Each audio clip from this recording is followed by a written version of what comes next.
Aquí comienza En la Voz del Derecho, una emisión especial de Hablemos de Derecho Electoral. Hablemos de Derecho Electoral. Un espacio académico y jurídico realizado por el Colegio de Abogados y el Observatorio Electoral COADI. Hablemos de Derecho Electoral. Hablemos de Derecho Electoral. Un programa de reflexión, conocimientos, divulgación electoral y temas afines para fortalecer la democracia. Dirigido por el exmagistrado y presidente del Colegio de Abogados, Dr. Carlos Ariel Sánchez, con la presentación y coordinación general del secretario del Colegio de Abogados, Dr. Fabio Sepúlveda Betancourt. Hablemos de Derecho Electoral. Hablemos de Derecho Electoral. Bienvenidos.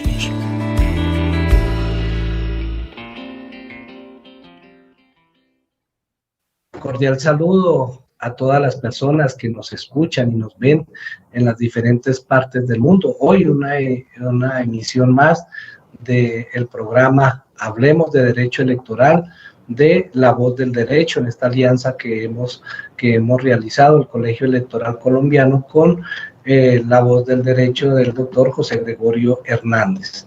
Hoy tenemos un invitado muy especial para un tema de mucha relevancia y de mucha actualidad, el doctor Pedro Felipe Gutiérrez, quien es ex magistrado del Consejo Nacional Electoral y tiene todas las cualidades y el conocimiento para el tema que vamos a tratar en el día de hoy. Bienvenido, doctor Pedro Felipe. Doctor Fabio, pues muy complacido de estar participando en esta charla. Un saludo muy especial al doctor José Gregorio, quien fue compañero de mi padre en las Cortes. El doctor José Gregorio estando en la Corte Constitucional y mi padre estando en el Consejo de Estado. El tema que queremos tratar en este conversatorio es el tema que tiene que ver con las personerías jurídicas de los partidos y especialmente con lo que ha sucedido en los últimos días, la pérdida de las personerías jurídicas de algunos movimientos que igualmente fueron otorgadas a finales del año pasado por el Consejo Nacional Electoral. Entonces, doctor Pedro Felipe, usted como es un experto, un conocedor del tema, ¿qué nos puede contar sobre, primero, el origen de las personerías jurídicas de los partidos y lo que pasó recientemente?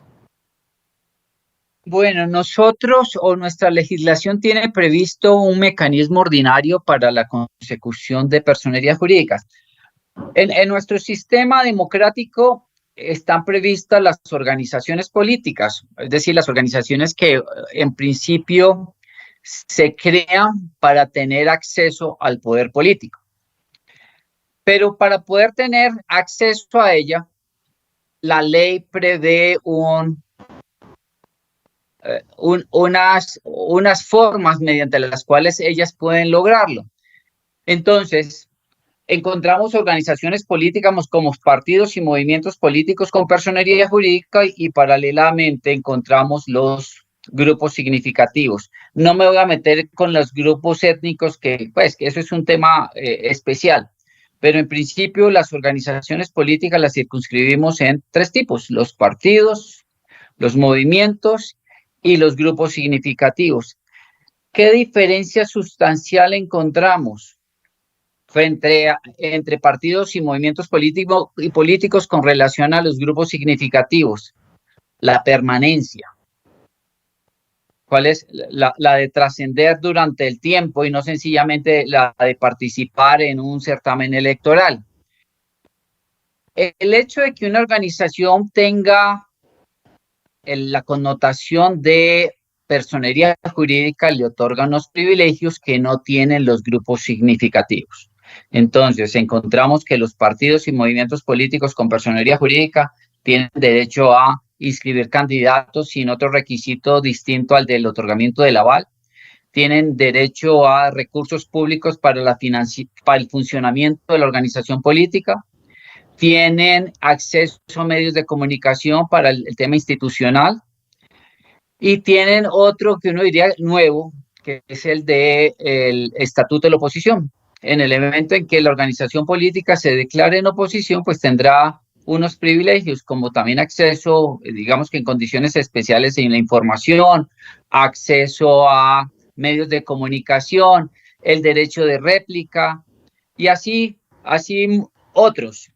Esos son, digamos, los privilegios que tienen las organizaciones políticas declaradas con personería jurídica. Los grupos significativos, a los grupos significativos para poder participar en un certamen electoral únicamente les permiten o se tienen que someter a un procedimiento especial como es el de recolección de firmas para poder recoger un número determinado que la ley le fija para fin de poder poner a consideración de la ciudadanía una candidatura.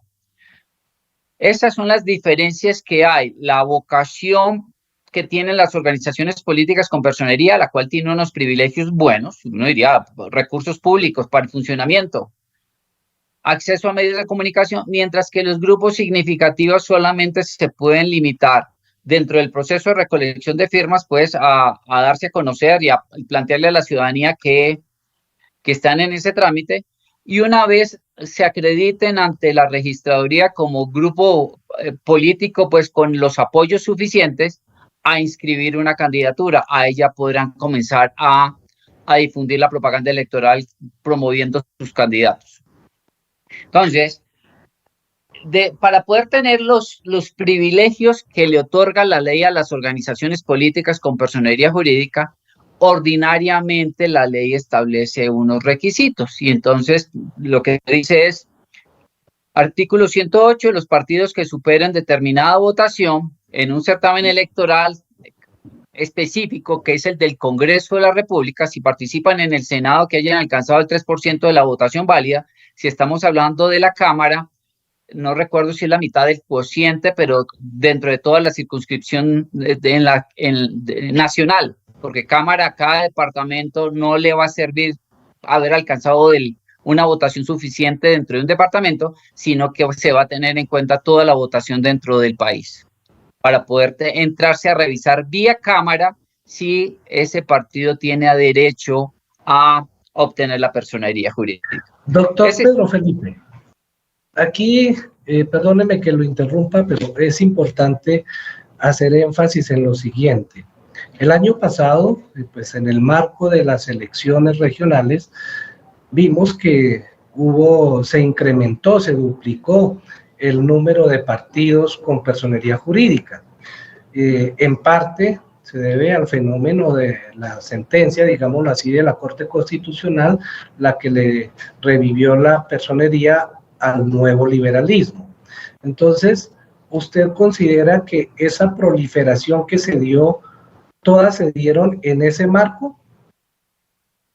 A ver, te cuento. Durante el periodo en el que estuve yo de magistrado, entre 2018 y 2022, a nosotros nos tocó la sentencia del Consejo de la Corte Constitucional estableciendo unos lineamientos de manera específica en el caso del nuevo liberalismo, en el que entró a plantear una tesis, y era que los partidos que hubieran sufrido violencia durante una época, finales de los 90, principios del 2000, y que en virtud de la violencia que sufrieron no pudieron mantener la personería, podían adquirirla ahora.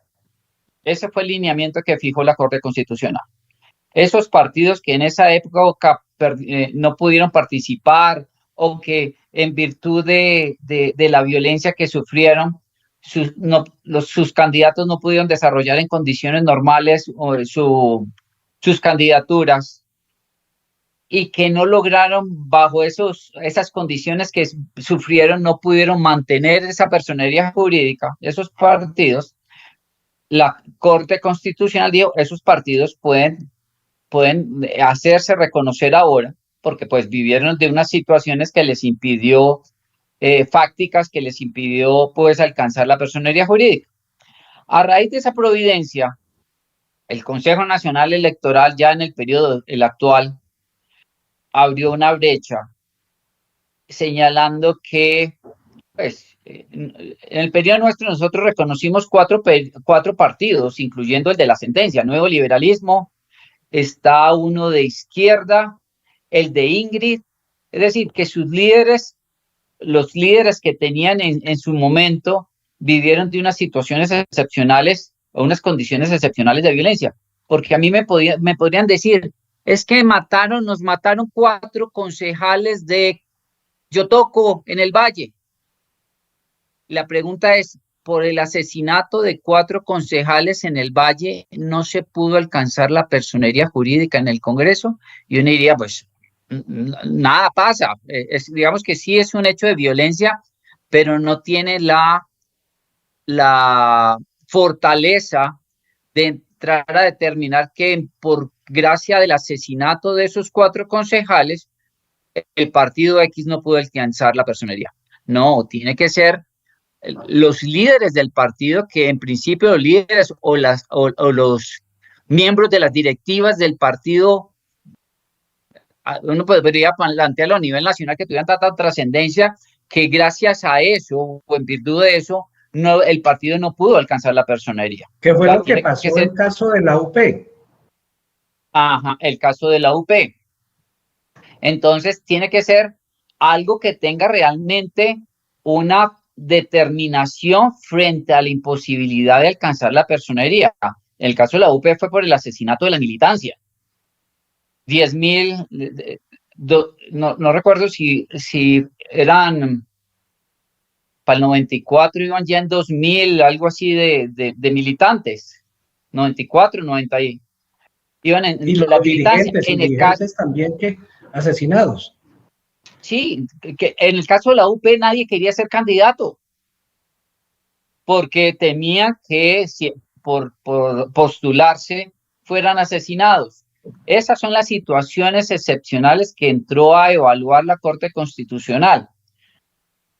Pero resulta que ahora el Consejo Nacional Electoral abrió la brecha, en algunos casos erróneamente, pues de bulto, uno diría interpretación irregular en unas, el tema de la paz, que le quiso dar un alcance mayor al que el mismo marco estableció, permitiendo que cualquier organización, simplemente por presentar una petición o por haber figurado en un certamen electoral anterior, tenía derecho a la personería jurídica. Lo que ha dado lugar a una proliferación injustificada, porque uno diría, sí, puede ser algunos movimientos políticos que existían, pero la pregunta es que la relevancia de la personería jurídica se ve en la representatividad que pueda tener. Y otros van a decir, no, es que hay que favorecer los grupos minoritarios, pero los grupos minoritarios también tienen herramientas para poderse sumar dentro de un certamen nacional. Para eso están la figura de las coaliciones, de la cual se han hecho valer muchos de los que ahorita tienen personería jurídica. Se abrió la brecha de las coaliciones, que para mí también de alguna forma irregular. Doctor Pedro Felipe, usted acaba de mencionar muy claramente lo que la incidencia que tuvo la sentencia de la Corte Constitucional. Pero quiero que miremos otro aspecto que también es importante y es el que tiene que ver con las coaliciones, ¿sí? Cómo estas coaliciones también se han utilizado para de alguna forma tener vigencia o tener esa persistir en la vida jurídica las personerías de los partidos. Bueno, las coaliciones son una herramienta que prevé la Constitución, que inclusive la reglamentación no se ha dado, no obstante vía de tutela, que para mí eso es lo cuestionable, que un juez X pueda entrar a imponer unos lineamientos que la misma Carta Política señala que deben de ser reglamentados por el legislador.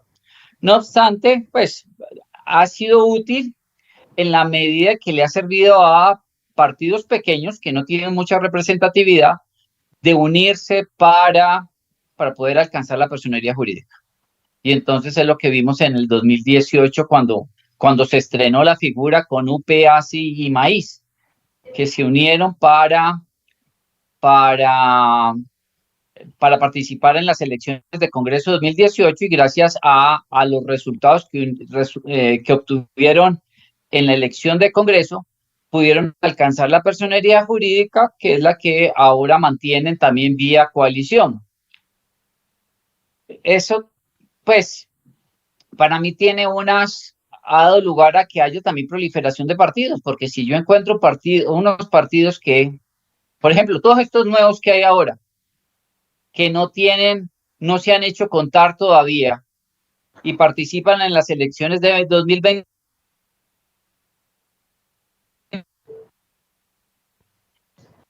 perfectamente todos van a poder mantener la personería jurídica, así no tengan ninguna representación.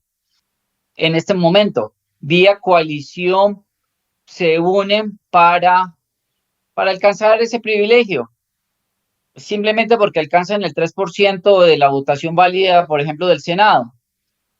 Es un mecanismo, sí, una herramienta que le permite a los grupos, lo cual, el vacío que hay en este momento frente al tema de las coaliciones es respecto de los partidos que han participado anteriormente.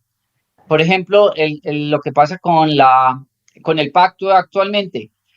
Se presentaron en lista cerrada. Todos estos partidos de izquierda se presentaron en lista cerrada. Yo no tengo una herramienta para entrar a determinar cuál es el porcentaje que tiene cada uno de los partidos.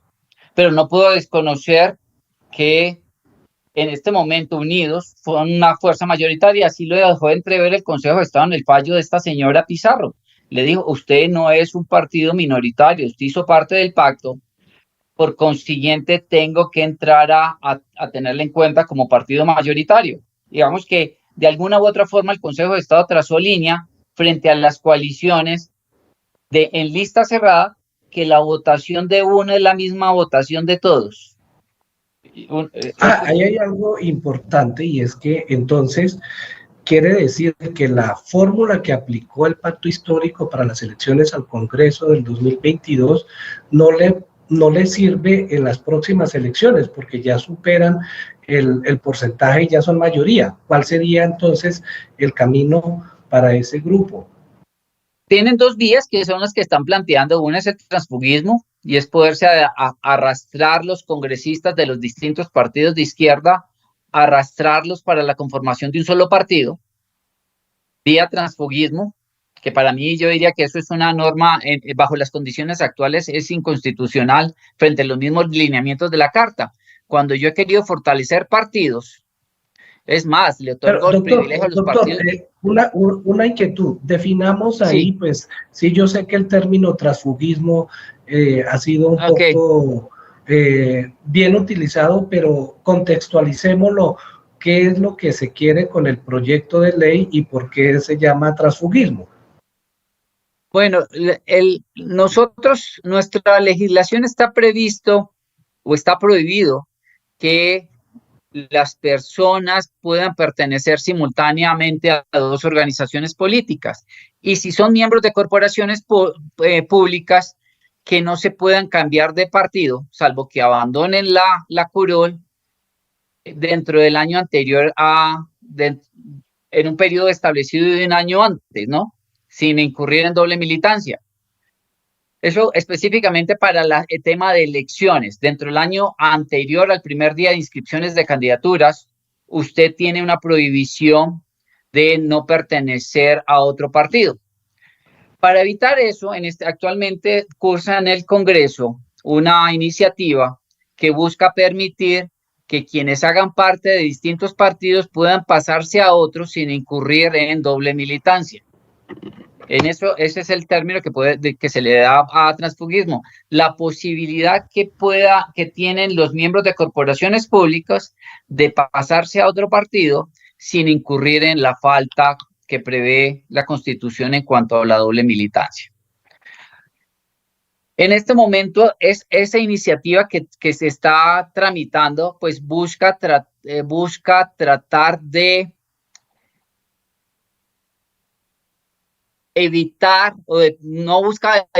busca permitir que los miembros de corporaciones públicas que pertenecen a los distintos partidos del pacto puedan pasarse a un solo partido evitando pues el trámite de la fusión y de todo, de llevársele los congresistas sin que tengan que someterse a la fusión de partidos de izquierda, porque de lo contrario todos tendrían que participar de manera aislada.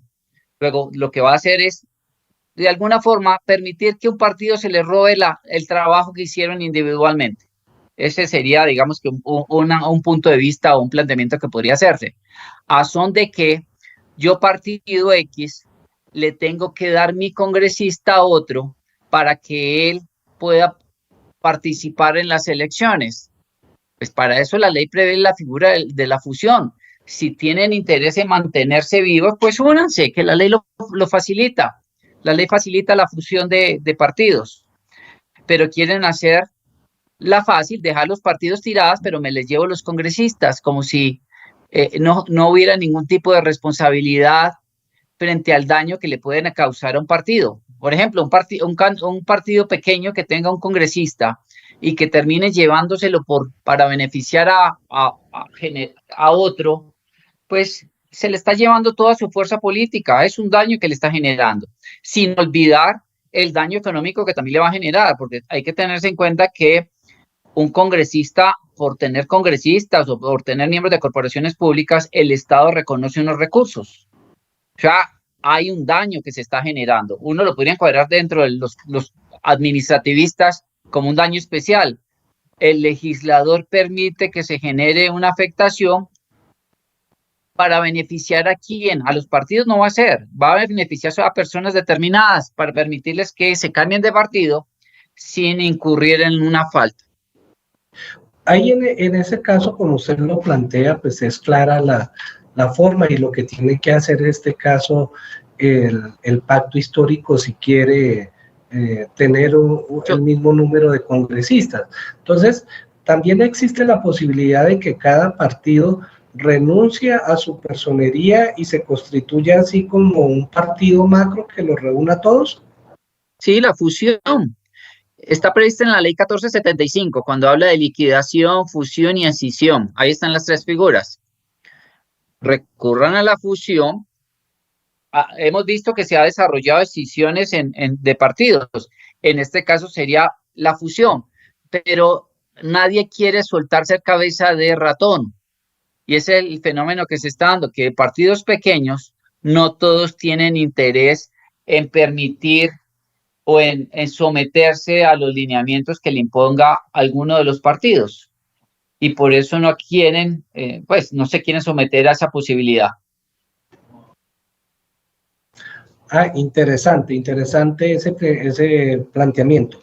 Volviendo a la pérdida de las personerías jurídicas de los partidos que en las elecciones anteriores tuvieron una representación significativa en los consejos, asambleas, en coaliciones, alcaldías y gobernaciones, ¿qué pasa entonces con estas personas que llegaron a esos cargos ya con un partido que ya no tiene personería jurídica?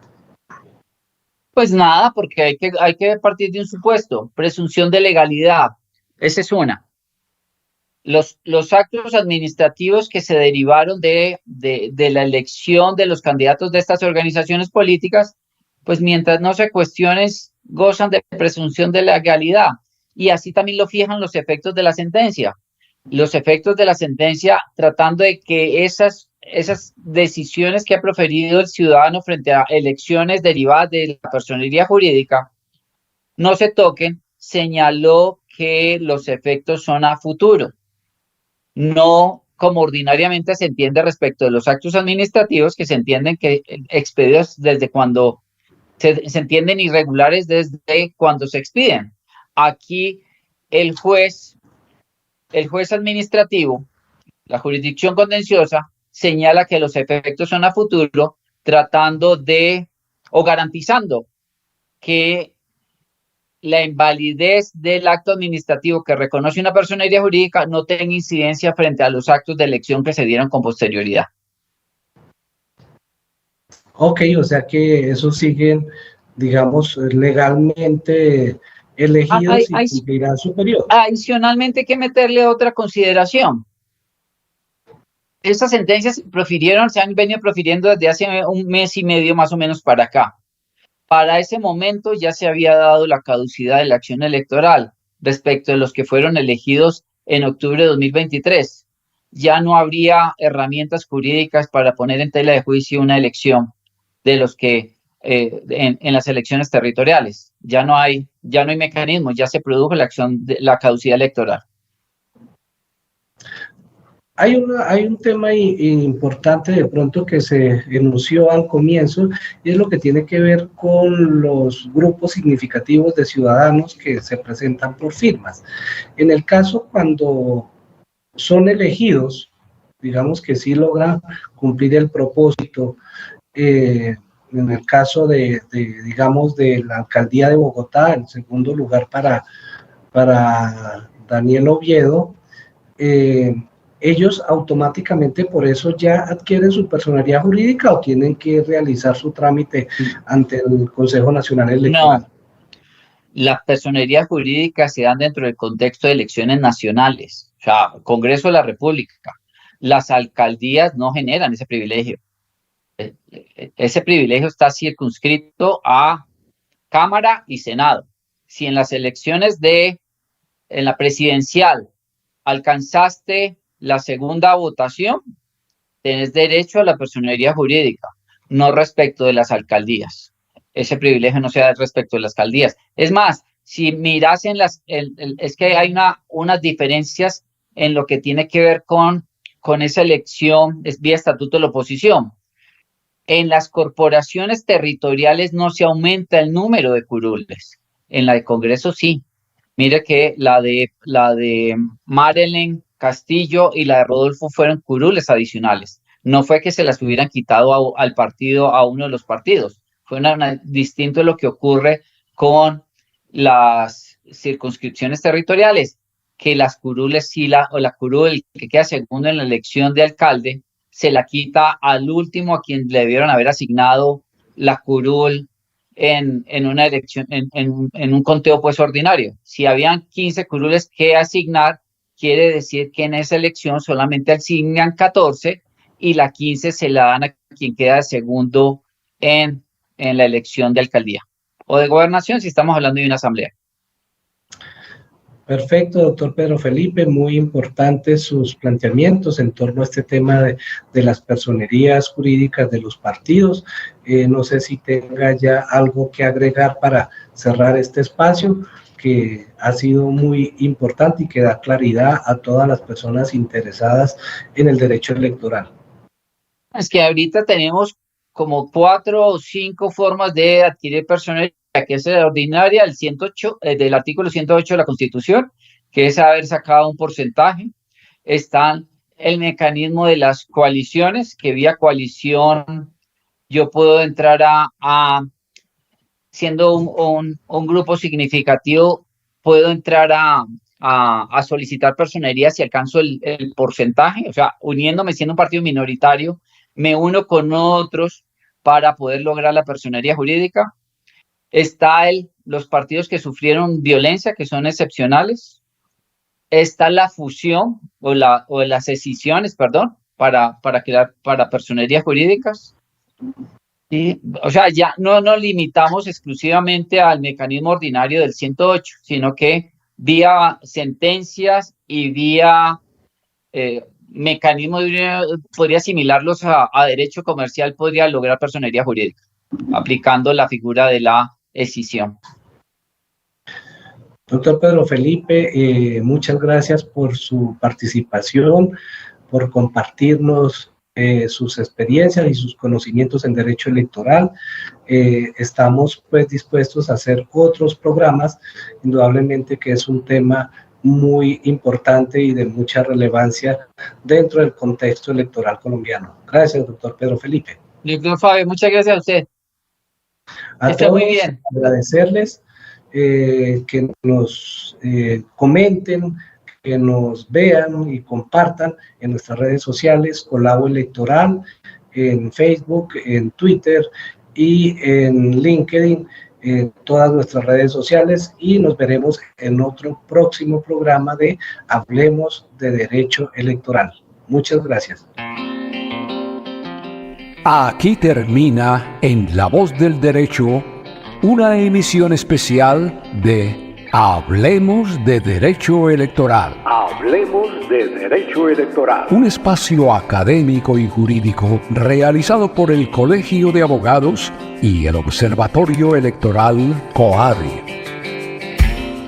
Hablemos de Derecho Electoral. Hablemos de Derecho Electoral. Un programa de reflexión, conocimientos, divulgación electoral y temas afines para fortalecer la democracia. Nos esperamos pronto en una nueva emisión aquí en La Voz del Derecho. Esperamos sus comentarios y sugerencias al correo electrónico facb22@gmail.com o al WhatsApp 310-480-4553. Y gracias por escucharnos.